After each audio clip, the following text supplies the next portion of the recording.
গাইবান্ধা সদর পৌরসভার কুটিপাড়া এলাকায় অবস্থিত দুটি সেমাই কারখানায় র্যাব, জেলা নিরাপদ খাদ্য অধিদপ্তর এবং ভ্রাম্যমাণ আদালতের যৌথ অভিযানে বিপুল পরিমাণ রং মিশ্রিত ও অনুমোদনবিহীন সেমাই জব্দ করা হয়েছে। শনিবার অভিযানে নেতৃত্ব দেন সহকারী কমিশনার ভূমি এবং নির্বাহী ম্যাজিস্ট্রেট সাব্বির আহমেদ। অভিযানে বিসমিল্লা লাচ্ছা সেমাই কারখানা থেকে রং মিশ্রিত এবং অনুমোদনবিহীন প্রায় ২,০০০ কেজি প্যাকেটজাত সেমাই জব্দ করা হয়, যার আনুমানিক বাজার মূল্য প্রায় ২ লাখ টাকা। এছাড়া ১০০ কেজি খোলা সেমাই এবং ৩ কেজি কৃত্রিম ফ্লেভার জব্দ করা হয়। এ অপরাধে কারখানার পরিচালক সুজন মিয়াকে ২ লাখ টাকা জরিমানা করা হয়।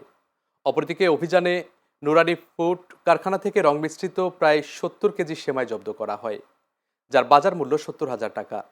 এ ঘটনায় কারখানা পরিচালক রুবেল মিয়াকে ৫০,০০০ টাকা জরিমানা করা হয়। অনাদায়ে তাকে ১ মাসের কারাদণ্ডও প্রদান করা হয়।